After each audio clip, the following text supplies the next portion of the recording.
Hello, everyone. I am Sivonnia DeBarros, the protector of athletes and the owner of the S.L. DeBarros Law Firm.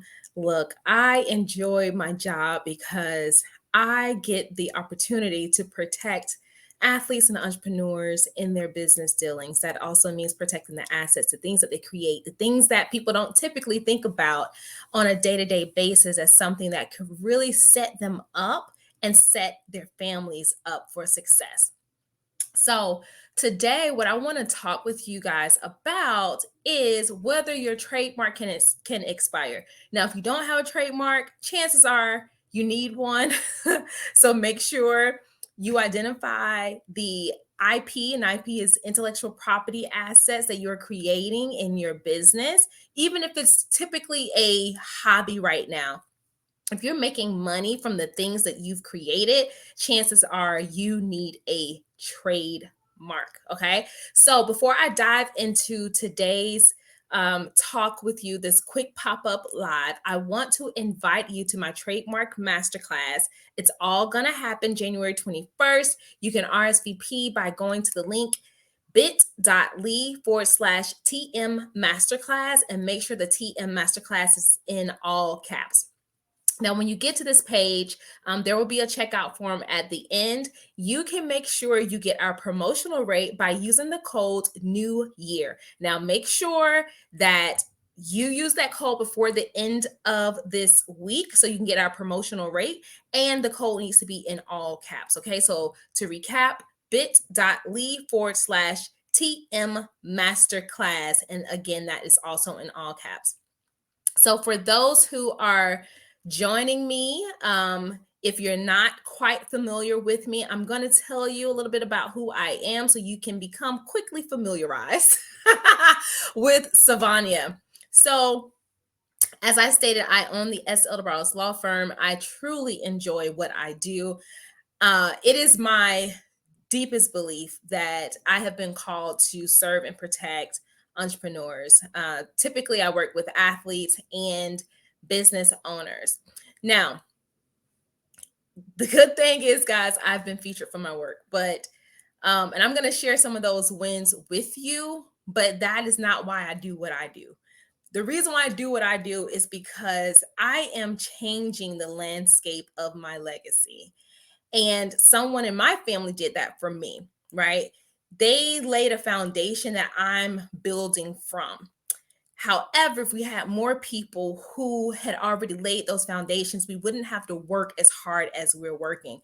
And so, my goal is not only to lay the foundation for my child or children and great grandchildren, to really live off the fruits of my labor, but I want them to not have to work as hard. Understand, of course, the value of a dollar, understand the assets and business and all those things, but to value what is most important, which is our lives and our family. And if you're working so hard, it takes a lot of time away from really spending the time with those that you love. So, like I said, I've been featured for my work. I've been featured in digital magazines, on the news and media like CBS, Fox, ABC, for all sorts of work like hair discrimination and sports, particularly around name, image, and likeness in the college scene for student athletes. But at the end of the day, guys, what I do is essentially the exact same thing for everyone that I serve. My whole motto or my mission, my purpose is to protect you, protect the things that you're creating, protect the legacy that you are trying to leave, and protect what can support you if you ever got into a position where you can no longer work. All right. So today, what I am going to speak with you about is whether your trademark can expire. Now, I said before, as I was opening up, if you don't have a trademark, chances are you need one. So, and I might do a separate live. If you have a question, drop that question here and I'll do a separate live for you specifically on a trademark question. Okay. Now, can your trademark expire? I don't think most people recognize that technically a trademark doesn't expire, but you can lose the right to your trademark. Here is why.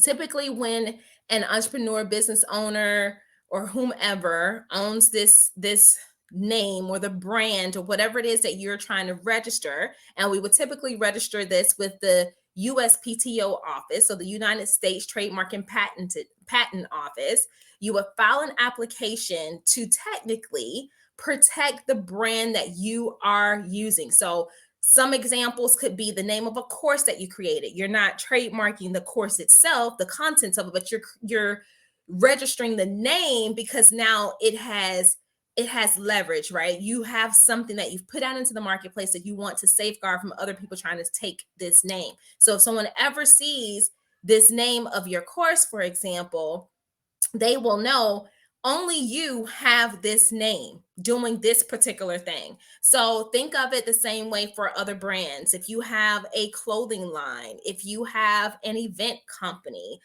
if you have a law firm, right? If you are just standing in your own stead as an individual who does business as a certain way, let's say you're a financial advisor, financial planner, an attorney, right? A sports agent, you can trademark your name, your brand name, whatever that is. But herein lies the issue. Most people who go and file their trademarks without having an attorney runs the risk of losing the right to their brand, to their trademark registration. And here is why. And I'm going to give you guys a little tip, okay? Most of the time, when entrepreneurs file their trademark applications, the USPTO office, via their trademark attorneys, will issue sometimes, if it calls for it, what we call an office action letter, right? So they will tell you, hey, this is a situation here. This is wrong. You need to fix this or do this. And there could be deeper issues, more substantive issues, where the prosecuting attorney may ask you for more information before they completely deny your application. All right. But let's just say you're not in that boat, or maybe there was something simple that was sent to you. You were able to just fix that. But now you get the registration and you're operating your business, with no issues. And years go by and you never update the USPTO office that you're still using this brand. Okay. You're still using this registered trademark. Here is the problem. Can your trademark expire? Technically, no, but you can end up abandoning that trademark if you don't declare that you're still using it. So the rules for the USPTO office is between the 5th and the 6th year, you need to file a declaration of use informing the trademark office that you are still using this brand. Okay. And so you have to file that declaration of use. If you don't, you will run the risk of not having the ability to use that brand name. Okay. Now, between the 5th and the 6th year, you have to declare use every 10 years thereafter. All right. Now, I don't want you to fall into this rut of not policing your brand in the way where other people are constantly trying to use your brand in a myriad of different ways, even if it's in a different industry era. Like, you want to be the person that tell them, hey, you cannot use this name, or you cannot use whatever it is that you trademarked, because that is my brand. You are going to want to show that only you have the power to enforce this brand. Okay. And so you got to get out there. You have to police the things that you registered through the USPTO office, because although your trademark technically doesn't expire, you can lose the right to ownership of your trademark. And that is by allowing other people to use that name to the point that it weakens the strength of that registration. The USPTO office has the strength to yank that registration back if there was a fight that came to their attention about it. All right.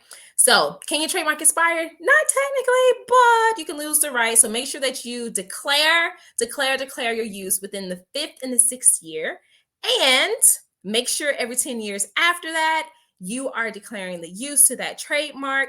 But on top of that, police police your brand. I know some of us have like these emotions that come up when we say police, but listen, you got to monitor your brand, period, point blank. Monitor your brand so no one else can get the up on you and technically push you out of the game, right? So when you have your trademark, you have your own piece, your own asset, real estate. Technically, I'm going to just say that word, right? You have your own asset, real estate that you can monetize and leverage, not just for now, but for generations to come. Think of it this way. When you create assets such as having registered brands, you are creating money, right? So some people might say, oh, well, I can't just go and print money, or money don't grow on trees. That might be true, but every time you create a new asset and you see that it is valuable, it's almost kind of like you're printing your own money. All right. So let's make sure that we protect our trademarks, guys.